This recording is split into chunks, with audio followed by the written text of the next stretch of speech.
DY. Patil पॉलिटेक्निकची यशस्वी घोडदौड अशीच सुरू राहून येत्या काळात हे पॉलिटेक्निक प्रगतीची नवी शिखरं सर करेल असा विश्वास डी.वाय. पाटील ग्रुपचे विश्वस्त आमदार ऋतुराज पाटील यांनी व्यक्त केला। ते डी.वाय. पाटील पॉलिटेक्निकच्या रौप्य महोत्सवी वर्षानिमित्त आयोजित कार्यक्रमात बोलत होते। या कार्यक्रमाला डी.वाय. पाटील ग्रुपचे अध्यक्ष डॉक्टर संजय डी. पाटील यांची प्रमुख उपस्थिती होती। उपस्थित मान्यवरांच्या हस्ते दीपप्रज्वलन करून डी.वाय. पाटील पॉलिटेक्निकच्या रौप्य महोत्सवानिमित्त आयोजित कार्यक्रमाची सुरुवात करण्यात आली। यानंतर डी.वाय. पाटील ग्रुपचे अध्यक्ष डॉक्टर संजय डी. पाटील यांच्या हस्ते केक कापून रौप्य महोत्सवी वर्षाचा शुभारंभ करण्यात आला। यावेळी त्यांनी उपस्थितांना रौप्य महोत्सवी वर्षानिमित्त शुभेच्छा दिल्या। कार्यक्रमाच्या प्रास्ताविकात डी.वाय. पाटील पॉलिटेक्निकचे प्राचार्य डॉक्टर महादेव नरके यांनी पॉलिटेक्निकच्या आजवरच्या यशस्वी कारकिर्दीला उजाळा दिला। या संस्थेतून शिक्षण घेतलेले विद्यार्थी आज देश आणि जगभरातील नामवंत कंपन्या आणि शासकीय संस्थांमध्ये कार्यरत असल्याचा अभिमान व्यक्त केला। विद्यार्थ्यांना केंद्रस्थानी मानून त्यांना चांगलं शिक्षण मिळावं, त्यांना अत्याधुनिक लॅबची सुविधा, पायाभूत सुविधा या सगळ्या गोष्टी विद्यार्थ्यांना पुरवण्यास पॉलिटेक्निक नेहमीच अग्रेसर आहे। शैक्षणिक तसेच कला, क्रीडा अशा सर्वच क्षेत्रात विद्यार्थी राज्य आणि देशपातळीवर अनेक पदकं जिंकून संस्थेचं आणि आपलं नाव करतायत। विद्यार्थिनींच्या कलागुणांना वाव देण्यासाठी हिरकणी मंचची स्थापना करण्यात आली। यासह पर्यावरण संवर्धनासाठी ग्रीन ब्रिगेडची स्थापना करण्यात आल्याचं त्यांनी सांगितलं।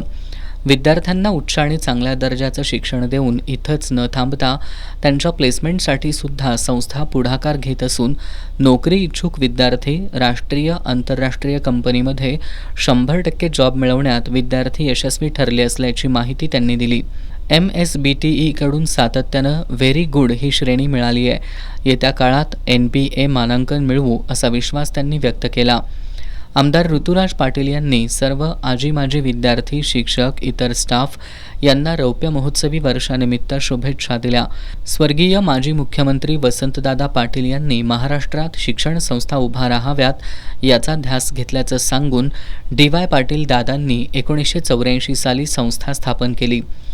या इतिहासाला उजाळा दिला। तिथून आजवर 160हून अधिक संस्था उभ्या राहिल्या।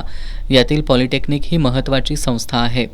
आजवर या संस्थेतून 10,000हून अधिक विद्यार्थी उत्तीर्ण झालेत। हे विद्यार्थी घडवण्यामध्ये सर्वांचं योगदान आहे।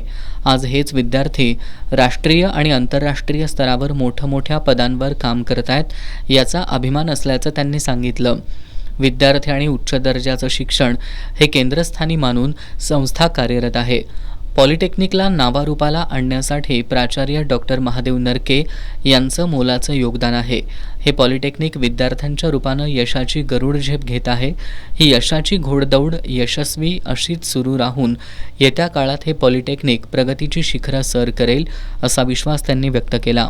डी.वाय. पाटील ग्रुपचे कार्यकारी संचालक डॉक्टर A.K. गुप्ता यांनी लवकरच पॉलिटेक्निकमध्ये 3D प्रिंटिंग लॅब सुरू केली जाईल असं आश्वासन दिलं। त्याचबरोबर विद्यार्थी संख्या वाढवण्यावर भर देण्यात येणार असून संस्थेची अशीच यशाची घोडदौड सुरू राहो अशा शुभेच्छा दिल्या।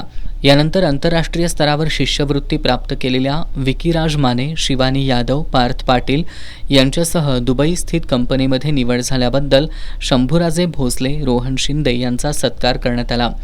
या प्रसंगी विकीराज माने, अमित भोसले, नीता सूर्यवंशी, TC हजारे, ND देसाई, संजय भगत, माजी प्राचार्य अभय जोशी, विनय शिंदे, SR पावसकर यांनी आपलं मनोगत व्यक्त करत संस्थेबद्दल कृतज्ञता व्यक्त केली।